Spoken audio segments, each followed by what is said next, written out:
people will be complimenting you for your energy. People will be complimenting you for how you look because you feel good inside. I was a pretty shy kid. Like when I was younger, I found it difficult to go out to other kids and be like, hey, you want to be friends? I had to ask my dad or my mom to introduce us, right? So we would be in a playground and my dad would go up to that kid and be like, hey, I'm the dad of that girl over there. And he would point at me and I'd be just like waiting there. He'd be like, she wants to be friends with you. Do you want to be friends with her? And then the kid would usually say yes.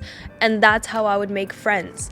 So as a child, I would say I was quite shy. I feel like now I'm not close to as shy as I was back then. Somehow, over the years, I became more outgoing than I was when I was younger, which is, I feel like, often the reverse for most people, but for some reason, I learned how to gain confidence. And then I was thinking, what was it that I did in order to be able to gain that confidence? Because in a way, it is one of those like really foundational pillars to a good life, right? When you're confident, you also feel worthy of the things that you want. You feel more able and capable of pursuing your dreams. You're more likely to set bigger goals. You're less afraid of failure. People who are confident, they have less self-doubt. They question themselves less. And in that way, they have more space to be themselves. They have more space to be actually happy. The thing is, I believe that confidence can definitely be taught. It can be built. It's not something that you're just either born with or you're not, because we're all born confident. We're all born worthy. As a baby, you don't ever feel unlovable, right? Like you are taught to feel unlovable. When you're just born, you are able to express yourself whenever you need something. You know, babies cry whenever they need food. They don't feel unworthy of crying for food. They just cry, right? No matter if the parent is sleeping or if they're busy, the baby feels worthy of having its needs met. And so it is confident. It is worthy. It feels lovable. But as we grow, maybe things that happen in our childhood make us feel less worthy over time. They make us feel less confident over time. And just like confidence can be broken, it can also be built up. So today I have 5 practical tips for you to help you on your confidence journey, wherever you are, whether you're already quite confident and you want to just boost that a little more, or you lack confidence completely and you feel like you just want to at least get to a baseline where you're able to talk to people or you're able to express yourself and really let your authenticity shine through. So the first thing I have for you is that confidence comes from knowing who you are. If you think about it, whenever we feel intimidated or shy around other people, it is because we are afraid to be judged, right? There is a part of us that feels like they won't accept us, or there's a part of us that feels fear in revealing itself.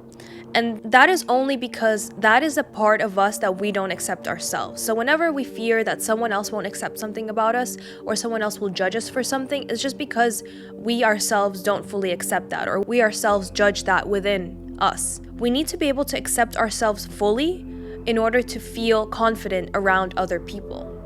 Because then there is no reason for us to feel like other people don't accept us. If we accept us, then it doesn't matter if other people accept us or not. The only approval that we need is that of ourselves. In order to get to the level where you accept yourself fully, you need to understand yourself, right? You need to dig deeper. You need to ask yourself, what do I really like to do with my time? If I had all the money in the world and all the time in the world, what would I be doing with that time? What do I really value about myself? What do I value about the world? What is my mission? What do I want to accomplish in this lifetime? You know, all those things that we truly want to do, that come from our soul, that come from our heart, we need to get to know, because the more we get to know those good parts about us, the more we can feel like we have something to shine, something to offer, the more we can feel good about ourselves, right? And then on the flip side, it's also important to know the things that we feel are unlovable about ourselves, or the things that we don't really want to have within ourselves. Before you heal that part of you, before you actually try to change it, you need to become aware of it, right? You need to know that you have it. That's the first step. You become aware of the traits that you don't love about yourself. And you can become aware of those things by asking yourself, what is it that I judge about myself? Or what is it that I judge about other people? Because if we judge something in someone else, it's only because we have that within ourselves and we don't want to see it, or we don't want to accept it. You can also ask yourself, what is it that makes me really angry? What is it that makes me really sad? What triggers me, right? Like, what makes me feel really annoyed?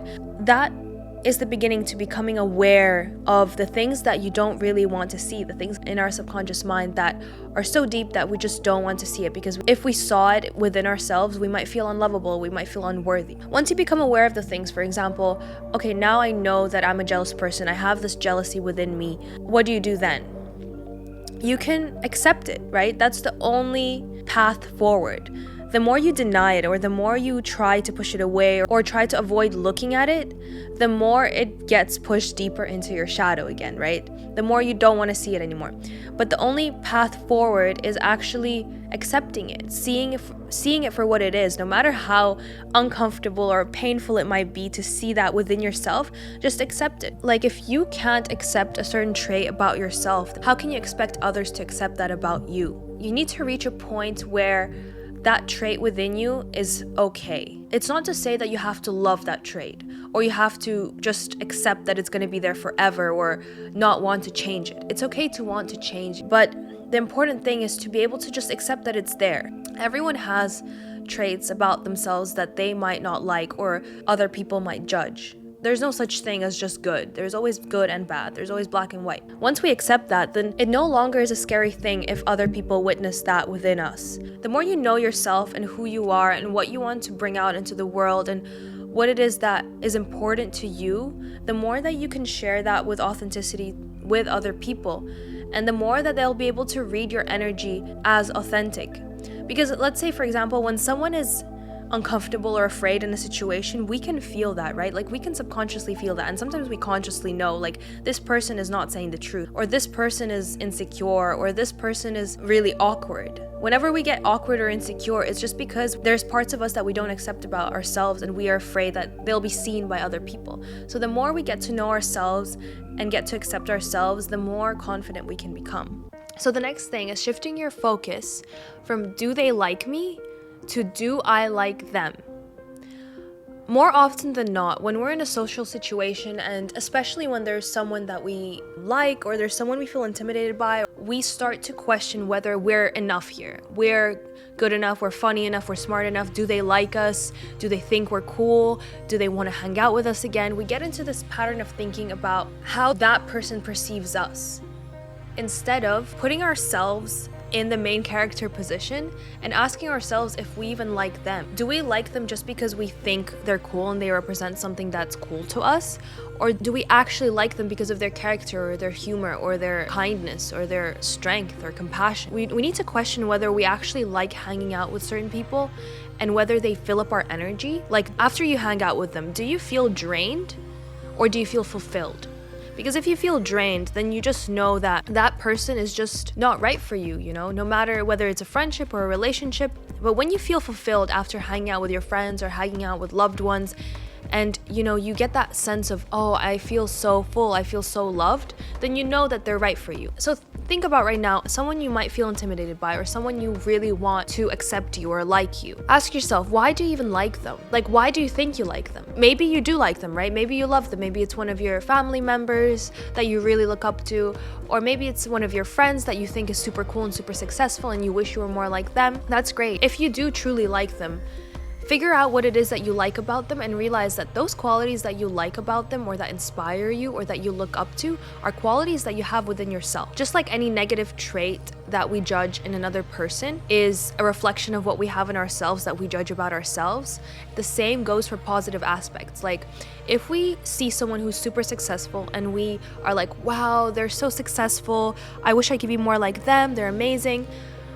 That feeling of inspiration, that feeling of joy, and that feeling of, wow, they're amazing, is just a feeling that is being reflected within you, so you have it within yourself. You can be just as successful and inspiring as them if you allow yourself to integrate that quality within you. So anything that you get inspired by in other people is just literally your soul like resonating with that and saying, oh, I want this too, and I am this too. If we're ever jealous of someone else, that is the same thing. It is just your soul and you communicating to you what it is that you actually want, but you don't let yourself have, or you don't let yourself integrate.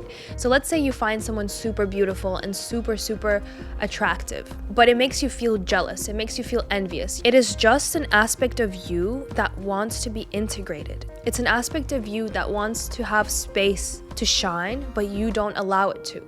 So then you ask yourself, why do I not allow myself to shine in that way? What is it that I hold myself back in about being beautiful? Why do I feel like I can't be beautiful? You need to give yourself permission to shine in the way that other people shine, that you are inspired by. Because the only reason you ever feel like you want to be someone else, or you want the success or certain quality that someone else has, is because you don't let yourself have that. You don't let yourself go there. You don't let yourself be that thing for whatever reason. It might be fear, it might be insecurity, it might be self-doubt.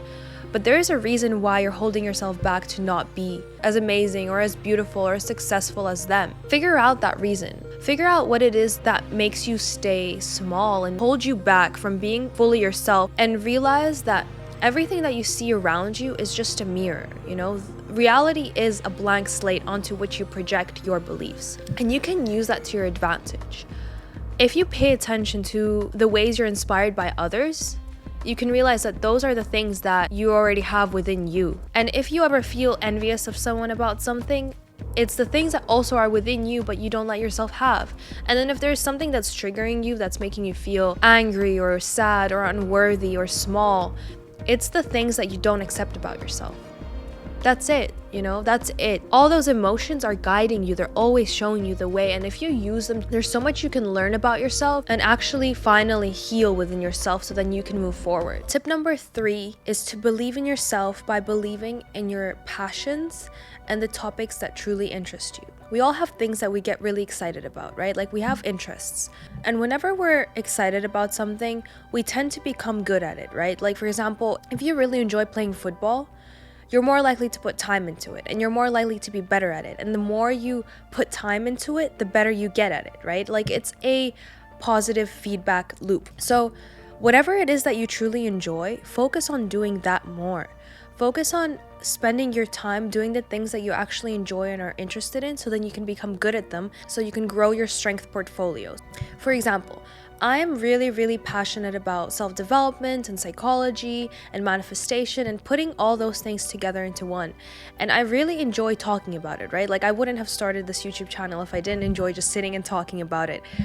And the more I do this, the better I get at creating a video, you know, the better I get at being able to set up my camera and improving my sound quality, and the better I get about speaking about the things that I want to speak about, the more confident I get in this topic and in myself, because I can see the progress that I have made. I can see the improvements that I'm making. The better we get at something, the more we actually feel confident about it. Look at the strengths that you already have. Look at the things that you do in your life that are making you feel good and that you're enjoying.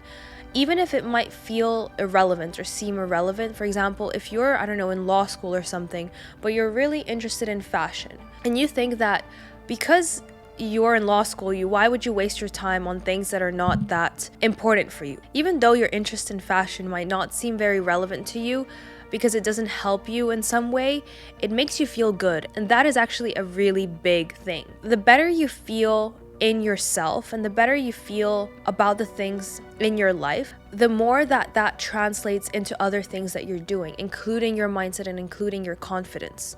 You know, when you see someone who's really passionate about something and they're talking about it and you just see their eyes light up and you see them lighting up that whole room, that is exactly what will happen to you if you let yourself focus on the things that you're passionate about. Let yourself do that thing that you really truly enjoy at least an hour a day, or start your day off by doing something that really lights you up, so that you can then go out into the world and people will be mesmerized by your aura, by your energy, because you started your day off doing something that's enjoyable to you, doing something that's good for you, doing something that your soul resonates with. The more you focus on your strengths and let yourself do the things that you enjoy, the more you show yourself that you're actually worthy of spending time on yourself and on the things that you enjoy.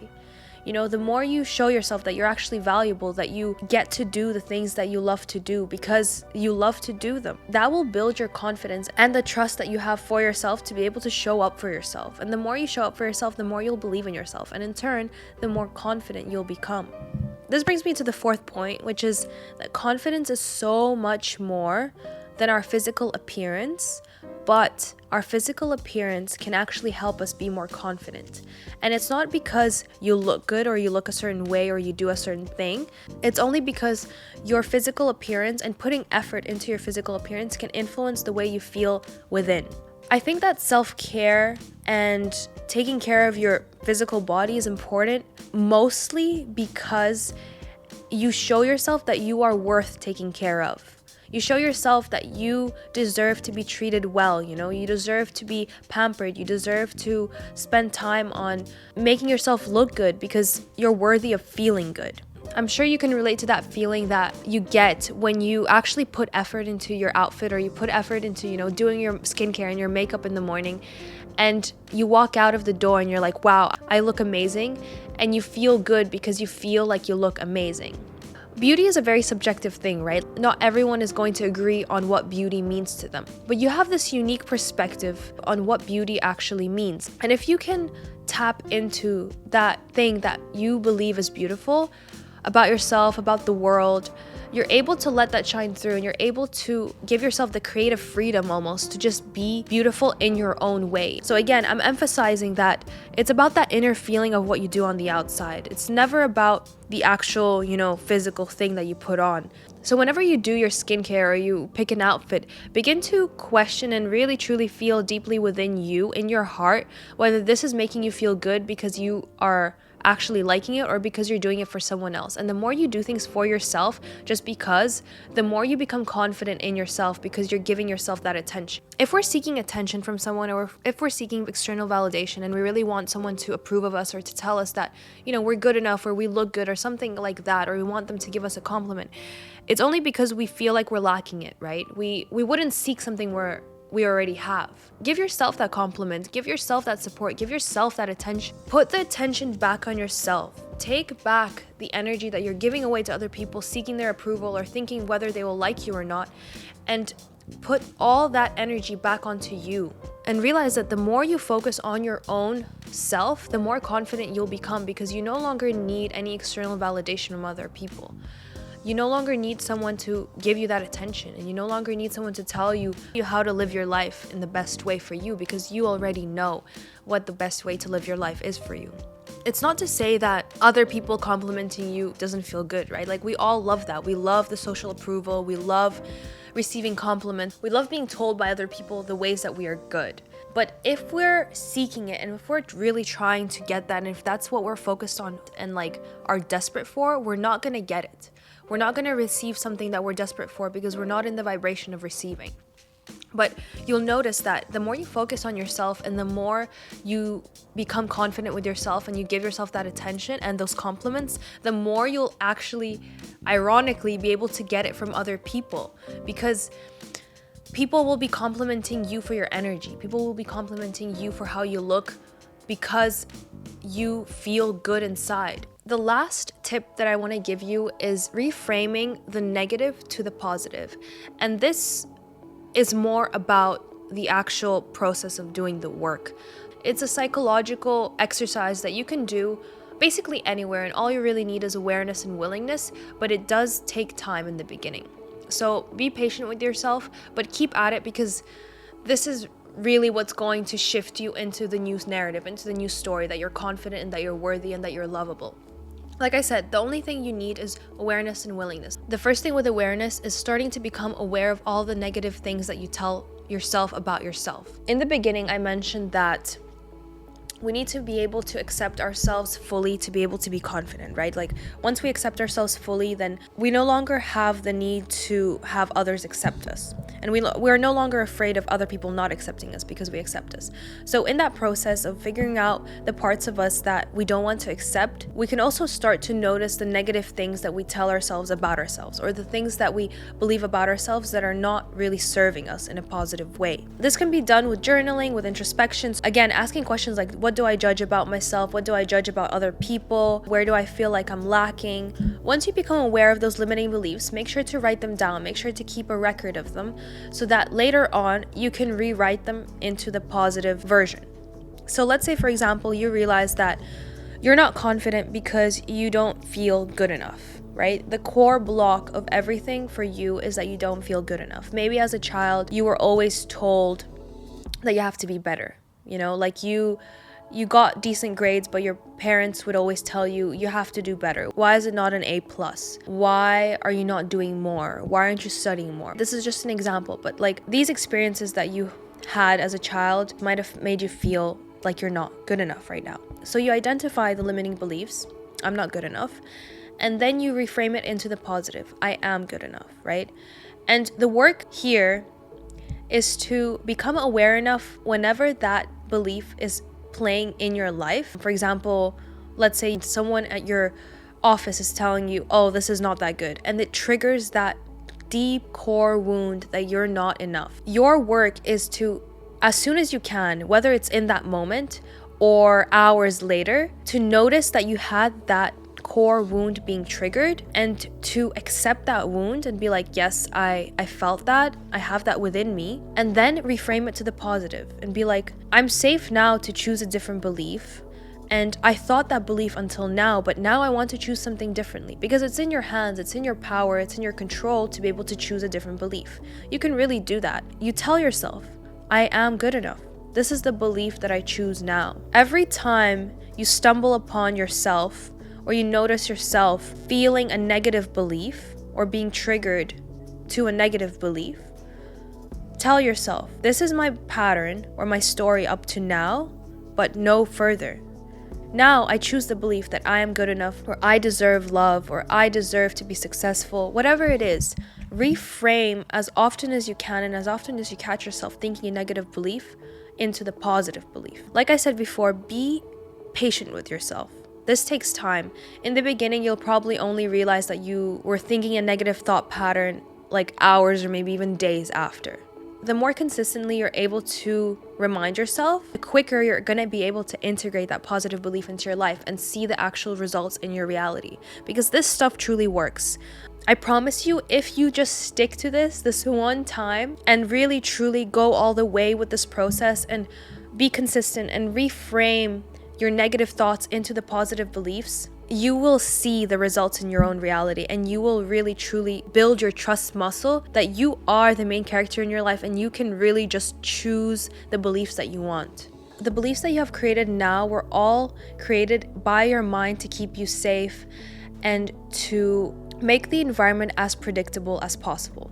Whatever it is that is holding you back from being confident is just a story that you tell yourself, that keeps you safe, that keeps you in your comfort zone. Any sort of change is going to feel uncomfortable and it's going to feel scary, including building your confidence, right? But you can't expect to grow without any change. Going outside of your comfort zone is actually the thing that is going to build your confidence the most. So try your best to embrace the things that you're afraid of, even if it's something like, speaking in public or talking to strangers. Try to do those things and realize that even if you fail and even if you get rejected, all that's going to do is to help you realize that you're okay anyway.